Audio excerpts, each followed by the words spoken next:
জি sir, yes sir, আপনি কোনো tension করেন না। আপনি যে ঠিকানা দিচ্ছেন ওই ঠিকানায় যাই ফাটুমু।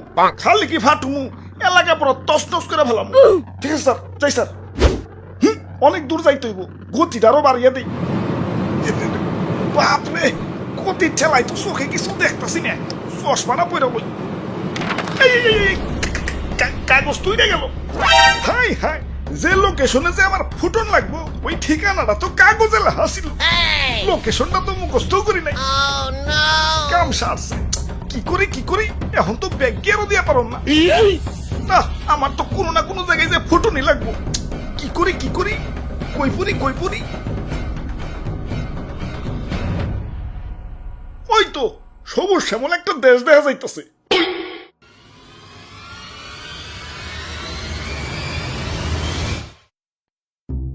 ভাই যাইতে দেন ভাই, দেরি হয়ে যাইতাছে। আব্বে হালায়, তুমি কোন আইসে দেখছো? চাঁদা পয়েন্ট, মানে চাঁদা ছাড়া ঢুকতে দন যাবো না। ওরে বাপুরে, ইয়া চাঁদা দেও আর আগে বাড়াও। চাঁদা তোলেন কেন ভাই? এটা তো ঠিক না ভাই। এত কথা না কয়ে চাঁদা দিয়ে বিদায় হও। পিছে সিরিয়াল লাগছে দেখো না।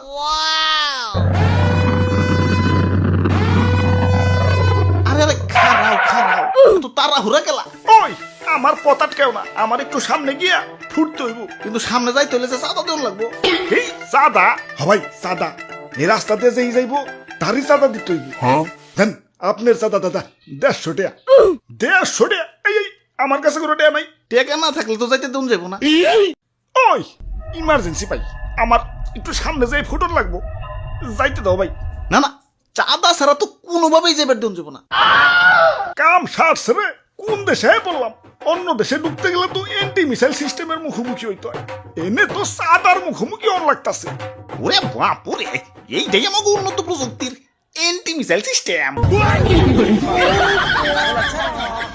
আরে ভাই বুঝতাছো না, ইমার্জেন্সি ভাই, আমার সামনে যে ফুটন লাগবো।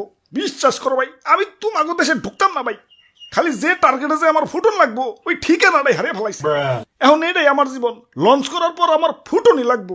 যাইতে দাও ভাই। যাও না, করছে কেরা? চাঁদা দিয়ে জেনে মনে হয় হেনে যায় ফুটোগা। খালি শপিং মলটা বাদ দিয়ে, কারণ বাঙালি 99% এখন শপিং মলেই। ওরে বাপুরে, ইয়া চাঁদা দেও আর আগে বাড়াও।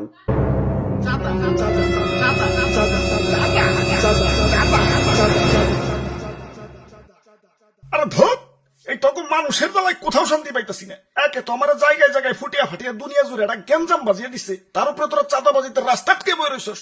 ওই তোরা কি দুনিয়াটা একটু গুছিয়ে গেছে সুন্দর রাখতে পারস না? দুনিয়াটা তো তগই নাকি, তোরাই তো থাকুস। একটু মিলামিশা থাকুন যায় না? লোভ, হিংসা, ক্রোধ, ক্ষমতা তখন তো দিন দিন অমানুষ বানিয়ে দিতেছে। আরে আমার ভাবতেও অবাক লাগে, এই মানুষ আমারে বানাইছে ওগো নিজে কই ধ্বংস করার জন্য। কিছু মানুষের রাজনৈতিক ঝগড়া আর ক্ষমতার লোভ শাস্তি দিচ্ছে সারা দুনিয়ার নিরীহ মানুষদের। আমি যখন আকাশে উঠি, নিচে দেখি বাচ্চারা খেলছে। আরে আরে এদের স্বপ্ন ভাঙার জন্যই কি আমি তৈরি?